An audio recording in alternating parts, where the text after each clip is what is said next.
Hi everyone, welcome back to my channel. I'm Amelia and today we're going to be making banana chocolate chip and banana nut bread. So let's get started on making this delicious bread. We're going to start off with 2 cups of flour, and you want to sift it before you start. I have 1 teaspoon salt, 1 teaspoon baking powder, 2 teaspoons baking soda. And now we're just gonna sift it. Okay, so we're gonna set this aside. I have 4 very ripe bananas. The riper your bananas are, the better. They get sweeter. And now you wanna smash them with your fork. Just smash it all in. We need 2 eggs. Your sugar, you can actually add it on your dry ingredients or on your wet ingredients. We're gonna add it into our wet ingredients. That's 1/2 cup of sugar.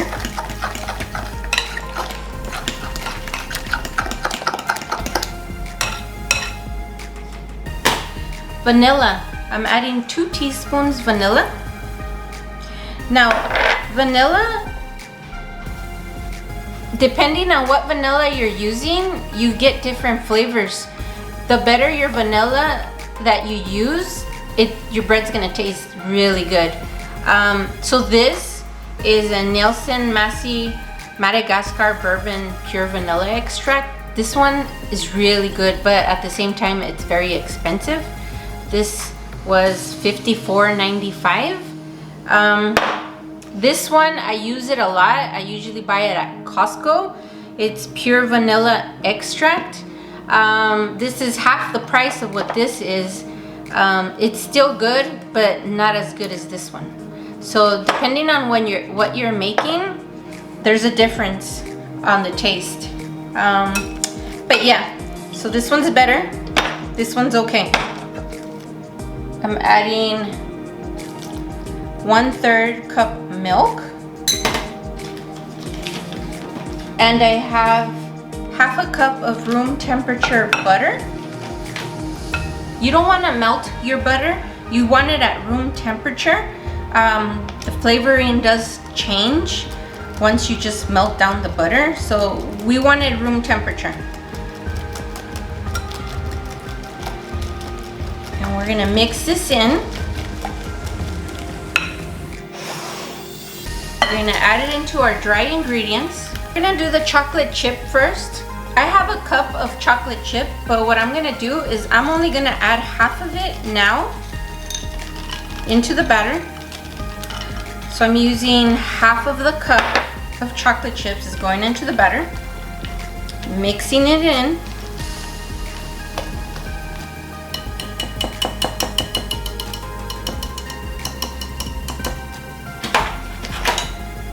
I'm gonna get my loaf pan, which I already greased with butter, and then I just added wax paper. So this is easy to just, once the bread is done, it smoothly comes out of the pan. It won't stick. So I like using that. I'm gonna add this into the loaf pan.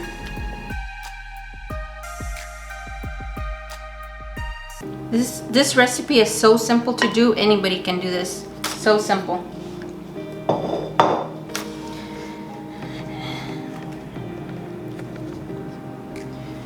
So now I have my loaf here, the batter.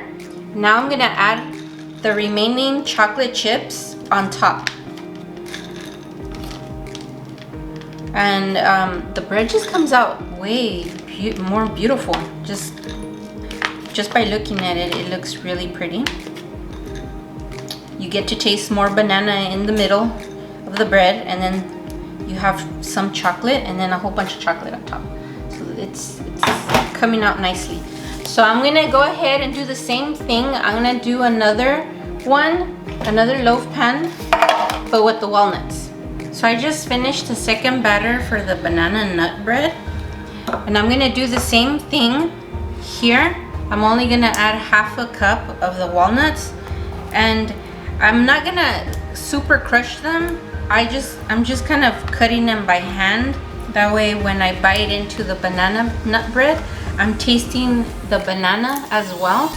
I don't want to make it taste all like walnuts. So I want to have the flavor of the banana as well.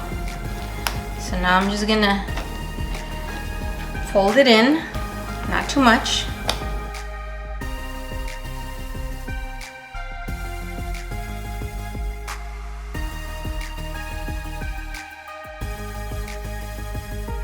Now the other half of the walnuts, I'm just gonna sprinkle it in on top. And that's it. So these two are gonna go into the oven at 350 for about an hour to an hour and 10 minutes.